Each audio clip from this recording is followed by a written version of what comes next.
सभी लोग कौन है? रूस के एसवीआर के जासूस। इनके हाथ में कोई बंदूक नहीं है यार, कोई बॉम्ब नहीं है और इन्हें कोई धमाका नहीं करना। इन्हें सिर्फ क्या करना है? आपके दिमाग को कैप्चर करना है और यही आज की असली जंग है। तो एसवीआर हो या RNW हो या MSS हो या मोसाद हो या ISI हो, हर एजेंसी इसी पैटर्न को फॉलो करते हैं यार।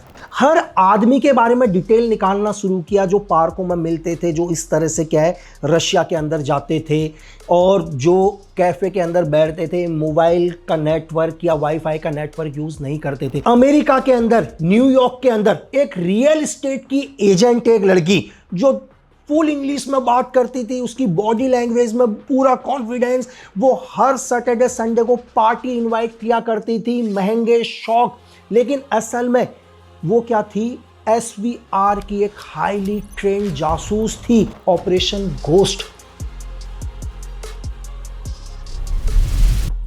आप एक पल के लिए सोचकर देखो कि न्यूयॉर्क की सड़कों पर कुछ लोग आपके बगल से गुजर रहे हैं, सामने एक कॉफी शॉप है जहां पर एक बहुत सुंदर सी लड़की कॉफी पी रही है और आपके बगल से एक बिजनेसमैन गुजरा जिसके हाथ पर फोन है और नॉर्मली बात कर रहा है। 2-3 बच्चे भी जा रहे हैं उनके साथ, उनके पेरेंट्स भी हैं। ऐसा लग रहा है कि उन बच्चों को उनके घर वाले स्कूल छोड़ने जा रहे हैं। ये सब नॉर्मल लगता है, लेकिन अगर मैं आपसे ये कहूँ यार ये सब कुछ नॉर्मल नहीं है, ये दुनिया की किसी पावरफुल एजेंसी की लिखी हुई एक स्क्रिप्ट है जिसको जासूस, स्पाई असल में फॉलो कर रहे हैं। इनमें से ज्यादातर लोग कौन है या सभी लोग कौन है? रूस के एसवीआर के जासूस। इनके हाथ में कोई बंदूक नहीं है यार, कोई बॉम्ब नहीं है और इन्हें कोई धमाका नहीं करना। इन्हें सिर्फ क्या करना है? दिमाग के साथ खेलना है, आपके दिमाग को कैप्चर करना है और यही आज की असली जंग है। इस ऑपरेशन का नाम था ऑपरेशन घोस्ट, जहां पर CIA ने, जो दुनिया की सबसे पावरफुल एजेंसी में से एक है, कैसे उसने रशिया के एसवीआर के सभी जासूसों को पकड़ा, बल्कि पकड़ा ही नहीं, रशिया का एक बहुत बड़े ऑपरेशन को क्या किया? नाकाम किया। Sleeper agent. आपने हिंदुस्तान में भी बहुत सारी मूवीज देखी होंगी जहां पर हर बारी जिक्र किया जाता है स्लीपर एजेंट का। मैं आपसे ये पूछूं कि अगर स्लीपर एजेंट क्या है, मतलब एक ऐसा जासूस जो सालों तक क्या करता है, एक इंसान बनकर रहता है यार। वो आपके देश में आता है, शादी करता है, नौकरी करता है, घर खरीदता है, आपके और मेरे जैसे लोगों को अपना दोस्त बनाता है। लेकिन आपसे मैं ये कहूं कि ये पूरा का पूरा क्या है? कहानी का एक स्क्रिप्ट। ये एक ऐसा जासूस होता है जो फुल ट्रेंड होता है। ये सिर्फ क्या करता है? आदेश का पालन करता है। इसको सिर्फ एक ही चीज बताई जाती है कि तुम चुप रहो, अपनी पहचान बनाओ और वक्त आने पर एक्टिव हो जाओ। वो वक्त कब आएगा ये कौन जानता है? ये उसका हैंडलर जानता है। वो कल भी हो सकता है और वो 20 साल के बाद भी हो सकता है। रशिया की सीक्रेट सर्विस, जो दुनिया की सबसे पावरफुल सीक्रेट सर्विस में से एक मानी जाती है, एसवीआर, उनकी फॉरेन इंटेलिजेंस सर्विस, 18 दिसंबर 1991 को इसको बनाया गया, क्योंकि यूएसएसआर के टूटने के बाद आप सभी को पता है कि 26 दिसंबर 1991 को यूएसएसआर टूट गया था। तो रशिया ने इस सीक्रेट सर्विस को बनाया और यह दुनिया की सबसे पावरफुल सीक्रेट सर्विस में से एक है। एसवीआर का सिर्फ एक ही प्लान था, उन्हें सीआईए की फाइल नहीं चाहिए थी यार। उन्हें क्या चाहिए था? उन्हें चाहिए था अमेरिका में पूरा का पूरा कंट्रोल, क्योंकि फाइल तो हमारे पास आज है, ये आज की जानकारी है। हमें आज की जानकारी नहीं चाहिए, हमें भविष्य में कल क्या होना है वो चाहिए रशिया को। उन्हें सिर्फ ये तय करना है कि भविष्य में नेता कौन होगा, थिंक टैंक का एक्सपर्ट कौन होगा। जो बच्चा आज कॉलेज या यूनिवर्सिटी में पढ़ रहा है वो कल का प्रोफेसर होगा। जो लड़का आज एक कॉलेज के अंदर चुनाव लड़ रहा है वो कल देश का प्रेसिडेंट बन सकता है। इसलिए क्या करो, आज इन्हें कंट्रोल करो तो कल पूरा तुम्हारे कंट्रोल में होगा। ये एसवीआर की प्लानिंग थी, ये था ऑपरेशन घोस्ट, जो दुनिया में कभी किसी को नजर नहीं आया। या चाहे दुनिया की वो एसवीआर हो या चाहे RNW हो या MSS हो या मोसाद हो या ISI हो, हर एजेंसी इसी पैटर्न को फॉलो करते हैं यार। वो लोग क्या करते हैं, अपने स्लीपर सेल्स को भेजते हैं। आपके बीच में, हमारे बीच में ये लोग घुल मिल जाते हैं। किसी का शोरूम होगा, किसी की छोटी सी दुकान होगी, कोई बहुत बड़ी कंपनी का एक बिजनेस टाइकॉन होगा, कोई कॉलेज के अंदर एक प्रोफेसर होगा, यहां तक कि कोई आपके पॉलिटिकल विंग के अंदर एक एमएलए भी हो सकता है, एक एमपी भी हो सकता है, एक मिनिस्टर भी हो सकता है। ये दुनिया के क्या होते हैं, सीक्रेट सर्विसेज के क्या होते हैं, एक स्लीपर एजेंट होते हैं, जिनका काम होता है उस देश के अंदर रहना, वहीं का बनकर। लेकिन वक्त आने पर ये लोग हमेशा एक बात को कभी नहीं भूलते कि ये उस देश में क्यों आए हैं, इनका असली मकसद क्या है। यार, आप सभी को पता है कि अमेरिका की इंटरनल एजेंसी एफबीआई का आपने नाम सुना होगा, जैसे हमारे यहां पर क्या है, सीबीआई है। तो 2000 के आसपास क्या हुआ, न्यूयॉर्क के अंदर मतलब बहुत अजीब अजीब सी बातें देखने को मिली वहां की एफबीआई को, और उन्होंने हर बात को नोट करना शुरू किया, छोटे इनपुट से लेकर बड़े इनपुट तक। उन्होंने जब कुछ एक लोगों को एनालाइज किया तो उन्हें क्या लगा कि कुछ लोग क्या है, हर महीने रशिया जाते हैं। और रशिया जाने का कोई बहुत बड़ा वजह नहीं होता कि वो कोई बिजनेस डील पर जा रहे हो या कोई काम से जा रहे हो। ये लोग रेगुलर क्या करते रहे, रशिया जाते थे और महीने भर के अंदर ये लोग वापस आ जाते थे। तो एफबीआई ने इन लोगों की एक लिस्ट बनाई कि ऐसे कौन कौन से लोग हैं जो बिना काम से रशिया जाते हैं और फिर वापस अमेरिका में आते हैं। जब इन सब लोगों को उन्होंने फॉलो करना शुरू किया तो इन्होंने क्या देखा कि यही लोग क्या करते हैं, पार्कों के अंदर आते हैं आपस में और 2 ही 3 मिनट की आपस में बात करते हैं, फिर ये वापस चले जाते हैं। ये लोग क्या करते हैं, कैफे के अंदर आते हैं और कैफे में बैठकर क्या करते हैं, कॉफी पीते हैं। लेकिन एक सबसे बड़ी चीज, ये उस कैफे का वाईफाई यूज नहीं करते। ये हमेशा क्या करते हैं, अपने पास एक पोर्टेबल वाईफाई जैसे हम लोग भी यूज करते हैं वो लेके चलते हैं। तो एफबीआई को बहुत अजीब सी लगी ये चीज। यार, अगर आज हम भी स्टारबक्स या सीसीडी या दुनिया के किसी भी कैफे में बैठे होते तो हम नॉर्मली क्या करते हैं, वहीं का वाईफाई यूज करते हैं ना यार, या अपने मोबाइल का नेटवर्क यूज करेंगे। लेकिन हम अपने साथ एक पोर्टेबल वाईफाई लेकर नहीं चलते।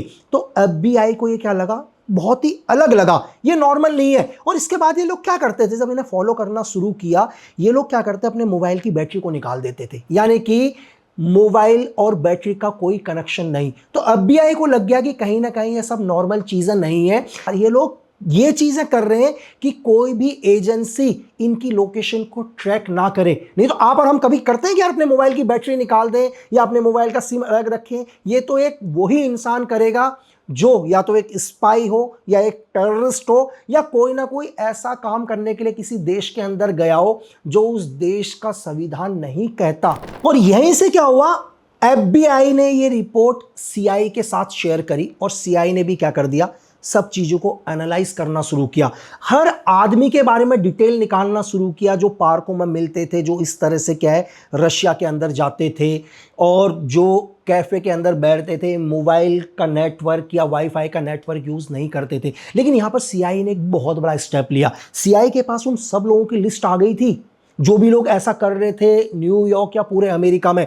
लेकिन सीआईए या एफबीआई ने उनमें से किसी को भी अरेस्ट नहीं किया। ये 2000 की बात है। बस उन सभी लोगों को क्या कर दिया, फॉलो करना शुरू कर दिया। इन सभी लोगों के घर के अंदर सीसीटीवी कैमरे लगा दिए, हिडन डिवाइस लगा दिए, इनकी गाड़ी के अंदर ट्रैकर लगा दिया। इन किसी को भी ये नहीं पता था कि हमारा पूरा घर, हमारी गाड़ी, हर चीज के ऊपर सीआईए या एफबीआई क्या कर रही है, 24/7/365 डेज सर्वेलेंस कर रही है। इनकी हर बात को सीआईए ने क्या कर दिया, ट्रैक करना शुरू कर दिया। और ये लोग अपनी एक्टिविटीज को धीरे धीरे कर रहे थे, ये सारे के सारे स्लीपर सेल। लेकिन इन्हें ये नहीं पता था कि सीआईए इनके घर तक घुस चुकी है। और इन 9 लोगों को जब सीआईए ने ट्रैक किया तो इन 9 लोगों की ब्राउजर हिस्ट्री के ऊपर ट्रैक करके या इनके मोबाइल की हर वो इंफॉर्मेशन या इनकी हर वो चीज जो सीआईए के लिए इंपॉर्टेंट थी, यहां तक कि इनके घर का कचरा यानी कि गार्बेज भी क्या करते थे, सीआईए वाले ही लेकर जाते थे। जो एक नॉर्मली तरीके से हमको ये लगता है कि हमारे घर का कूड़ा क्या है, एक सफाई कर्मी वाला लेके जा रहा है, लेकिन वो क्या था, वो भी एक सीआईए का एजेंट था कि आज ये लोग क्या खा रहे हैं, आज इनके घर का माहौल कैसा है। सपोज करो कि आज इनके घर में बहुत अच्छा खाना बना है तो इसका मतलब ये लोग बहुत खुश हैं, आज इन लोगों ने पार्टी इंजॉय करी है। आज इन्होंने अपने घर का कुछ भी खाना नहीं खाया और बाहर फेंक दिया, तो CIA एनालाइज लगा देती थी कि नहीं यार आज इनके घर में टेंशन हुई है और उस टेंशन के कारण उन्होंने घर में खाना भी नहीं खाया, कोई मतभेद हुआ है। तो कचरे की उस छोटी सी चीज से भी क्या करने लग गई थी, CIA इनको क्या करती थी, ट्रैक करती थी। और धीरे धीरे CIA इस कहानी की मेन हीरोइन एना चापमैन तक पहुंची। और जैसे ही एना चापमैन तक पहुंची, एना चापमैन उस टाइम क्या थी, अमेरिका के अंदर, न्यूयॉर्क के अंदर एक रियल एस्टेट की एजेंट, एक लड़की जो फुल इंग्लिश में बात करती थी, उसकी बॉडी लैंग्वेज में पूरा कॉन्फिडेंस, वो हर सैटरडे संडे को पार्टी इनवाइट किया करती थी, महंगे शौक। लेकिन असल में वो क्या थी, SVR की एक हाईली ट्रेंड जासूस थी, जिसको अमेरिका भेजा ही किस लिए था, ताकि CIA की हर इंफॉर्मेशन या आने वाले अमेरिका के अंदर कौन मिनिस्टर बनेगा, कौन बड़ा बिजनेस टाइकॉन बनेगा, कौन प्रोफेसर बनेगा, इन सब के साथ क्या हो, इसकी दोस्ती हो। अब जब CIA ने इस लड़की के बारे में पूरी डिटेल इंफॉर्मेशन पता करना चाहा, तो पता चला कि एना क्या है, रशिया की रहने वाली है। तो CIA को बहुत शौक लगा, क्योंकि एक्चुअली में जब एना अमेरिका आई थी तो उसकी जो पासपोर्ट था वो क्या था, एक ब्रिटेन पासपोर्ट था, कि वो ब्रिटेन से मतलब अमेरिका आई है। तो बहुत शौक लगा CIA को, यार ये कैसे हो सकता है, क्योंकि उसके जो भी डॉक्यूमेंट्स थे वो तो ब्रिटेन के थे। अगर ये ब्रिटेन के हैं तो ये रशिया के लिए जासूसी क्यों कर रही है, ये रशिया की एक स्लीपर सेल कैसी है। जब CIA ने धीरे धीरे एना की हिस्ट्री को एनालाइज किया, अपने जितने भी जासूस उसके रशिया के अंदर थे उनको एक्टिव किया और उन्हें बोला कि उन्हें एना की सारी इंफॉर्मेशन चाहिए, अगर इसके रशिया के साथ कोई भी कनेक्शन निकल रहे हैं तो एक पूरी कहानी सामने नजर आती है। तब CIA को पता चलता है कि यार एना तो एक्चुअल में क्या था, रशिया की थी। 1982 में जब USSR हुआ करता था तो एना का जन्म हुआ रशिया में। और उसके फादर क्या थे, इसके फादर ऑलरेडी USSR एम्बेसी के लिए उस टाइम मॉस्को में क्या थे, काम करते थे। तो एना बचपन से ही उस फैमिली के अंदर पड़ी है जिसके फादर का ऑलरेडी KGP के साथ टच था। तो एना इंटेलिजेंट थी पढ़ने में, और जासूसी का माहौल उसने बचपन से ही देखा हुआ था अपने घर पर, और उसने धीरे धीरे पढ़ाई करी और पढ़ाई के अंदर वो बहुत इंटेलिजेंट थी। तो एना के फादर भी चाहते थे कि उनकी बेटी भी क्या करे, रशिया के लिए काम करे। तो उन्होंने ये USSR या उस टाइम की KGP को बताया। तो KGP ने क्या किया, एना को ट्रैक करना शुरू किया कि एना कितनी इंटेलिजेंट है, उसकी दिनचर्या कैसी है, उसकी बॉडी लैंग्वेज कैसी है, क्या सच में वो आने वाले टाइम में USSR उस टाइम का या रशिया के लिए काम कर सकती है। तो एना को क्या किया, उन्होंने मॉस्को टेक्नोलॉजी यूनिवर्सिटी के अंदर एडमिशन दिया। वहां भी एना ने टॉप किया, कंप्यूटर नेटवर्क से लेकर कम्युनिकेशन सिस्टम से लेकर साइकोलॉजी से लेकर बॉडी लैंग्वेज, हर चीज को क्या किया, उस टाइम की KGP ने एना को ट्रेन करा। एना को उन्होंने पहली बारी क्या किया, रिक्रूट किया उस टाइम की KGP के लिए। उसकी स्क्रीनिंग की गई कि किस तरह से अब उसे दुनिया में एक नई एना बन के उभरना है, और वो दुनिया की सबसे पावरफुल एजेंसी में से एक उस टाइम की KGP के लिए काम करेगी। अब एना को सिर्फ एक ही चीज समझाया गया कि सिर्फ स्मार्ट बनने से ही काम नहीं होगा, आपको लोगों को अट्रैक्ट भी करना पड़ेगा। जो इंसान आपसे सिर्फ एक बारी बात करे वो आपको अपने जीवन भर कभी ना भूले। और फिर यहीं से क्या होता है, एना दुनिया की एक सबसे बड़ी सीक्रेट सर्विस या सबसे खतरनाक सीक्रेट सर्विस का एक हिस्सा बनी। अब उसे पता था कि लोगों से कैसे दोस्ती बनानी है, लोगों की कैसे कमजोरी को पहचानना है, कैसे मुस्कुराते हुए झूठ बोलना है, कैसे किसी की आंखों में आंख डालकर दुनिया का सबसे बड़ा झूठ बोल सकते हैं। अब वो एक सिर्फ सुंदर लड़की ही नहीं थी यार, एना क्या थी, KGP की एक चलती फिरती किलिंग मशीन। और पहली बार उसको रशिया से बाहर भेजा गया, क्योंकि तब तक USSR टूट गया था। उसे लगभग 1995 में क्या किया, पहली बार उसे एक नए पासपोर्ट के साथ ब्रिटेन भेजा। और उसका सिर्फ एक ही काम था, ब्रिटेन में एक अच्छे बिजनेसमैन को अपने प्यार में फंसाना और एक नई कहानी के साथ पेश करना। तो उसने एक बिजनेसमैन से शादी करी इंग्लैंड में। तो ट्रेनिंग का अगला हिस्सा क्या था कि धीरे धीरे उस ब्रिटिश जो बिजनेस टाइकॉन है उसके साथ एक मतभेद करना ताकि डिवोर्स हो जाए, और डिवोर्स भी हो गया। यहीं से कहानी खत्म हो जाती है, शादी की एक नई कहानी मिलती है। क्योंकि अब ऐना को क्या था, ऐना को एक नई नागरिकता मिल गई थी, और वो कहां की मिली थी, ब्रिटेन की। अब वो ब्रिटेन की नागरिक थी क्योंकि उसकी शादी एक ब्रिटिश बिजनेस टाइकॉन से हुआ। अब यहीं से क्या करती है, उसकी कहानी का अगला हिस्सा क्या था, वो अमेरिका जाएगी, न्यूयॉर्क जाएगी, एक नई लाइफ के साथ, एक नई आईडी कवर के साथ। और वो क्या करती है, एक रियल एस्टेट एजेंट बनकर कहां जाती है, न्यूयॉर्क जाती है। और इसका एक ही काम था, बड़े बड़े बिजनेसमैनों के साथ मीटिंग्स करना, अपना सोशल नेटवर्क को फैलाना और हाई सोसाइटीज में पार्टी करना, ताकि न्यूयॉर्क या अमेरिका के पावरफुल लोग क्या हों, ऐना के कांटेक्ट में आए। और ऐना इन सभी स्लीपर सेल्स को क्या करती थी, उनकी हेड थी, उनको गाइड कर रही थी। और ये बात सिर्फ CIA या FBI को एक छोटी सी चीज से पता चला। जैसे मैंने आपको बताया कि 2000 में लगातार कुछ एक लोग क्या कर रहे थे, बार बार रशिया जा रहे थे सेम।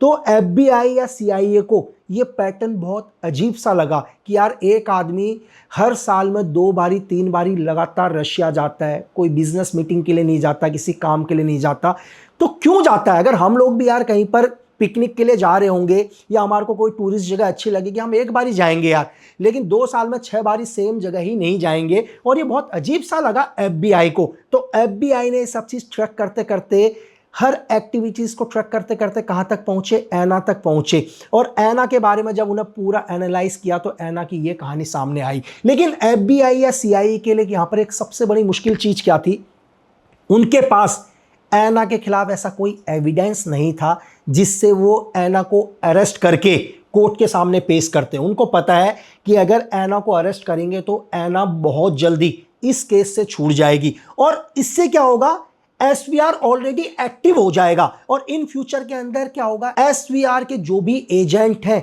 वो अपना पैटर्न चेंज कर देंगे। तो इसलिए क्या हुआ, एक पहला काम मिला CIA के एक कोड।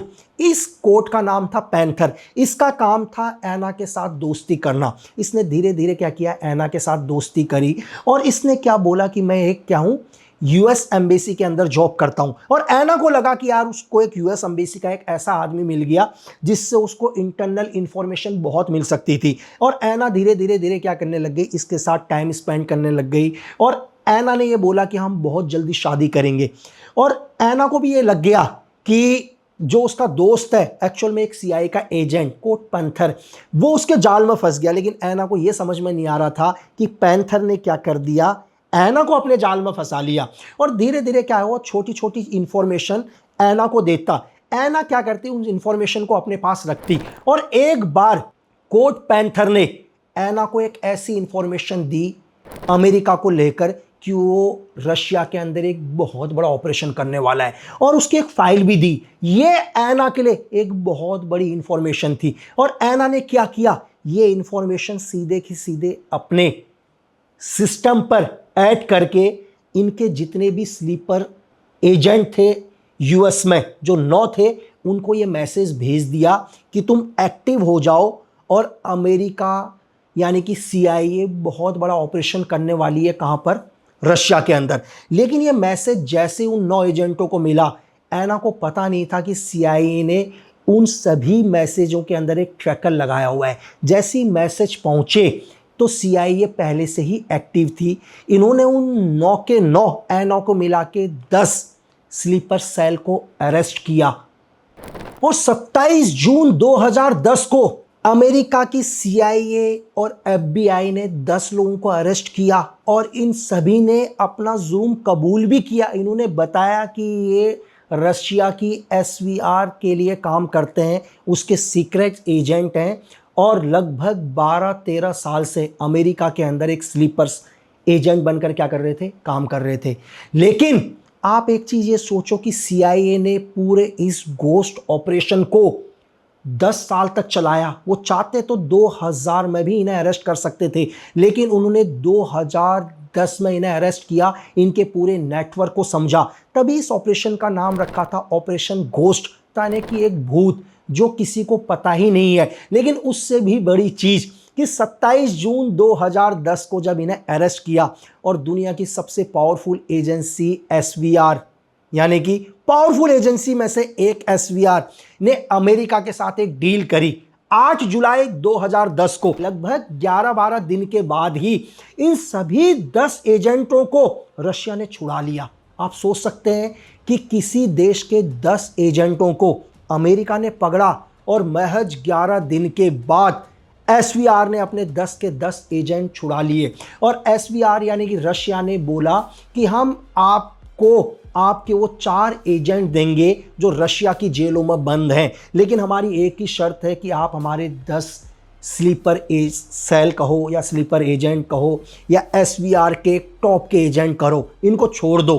तो ये होता है दुनिया का एक पावरफुल देश रशिया, उसका एक सबसे बड़ा उदाहरण है कि जिसके 10 एजेंट अमेरिका की धरती में पकड़े गए और महज 11 दिन के अंदर उसने अपने 10 के 10 एजेंटों को छुड़ा दिया, चाहे उसे अमेरिका के 4 एजेंट वापस देने पड़े, जिसमें से 2 एजेंट सीआईए के थे और 2 एजेंट MI6 के थे, जिनके बदले में रशिया ने अपने 10 एजेंट छुड़ाए। और आज अगर हम ऐना की बात करें तो आज ऐना रशिया के अंदर एक बहुत बड़ी सेलिब्रिटी है जो कई टीवी शो करती है, कई टीवी शो को होस्ट करती है। लेकिन इससे सिर्फ एक चीज़ समझ में आता है और रशिया पूरी दुनिया के अंदर एक इन्फॉर्मेशन देता है कि अगर हमारा कोई भी एजेंट दुनिया में काम करेगा, अगर उसके ऊपर कभी भी कोई मुसीबत आएगी तो रशिया हमेशा अपने एजेंटों के साथ खड़ा रहेगा। और दूसरा, CIA और FBI के इस ऑपरेशन को कि उसने 10 साल तक अपने देश में एक ऑपरेशन किया जिसकी भनक दुनिया की सबसे खतरनाक एजेंसी में से एक एसवीआर तक को पता नहीं चला, और 10 साल के बाद 10 एजेंटों को अरेस्ट किया। इसलिए मैं आपसे हमेशा कहता हूं कि दुनिया में आप सिर्फ अपने मुल्क के लिए काम करो, अपने देश के लिए काम करो, क्योंकि देश प्रेम से बड़ा दुनिया में कोई धर्म नहीं।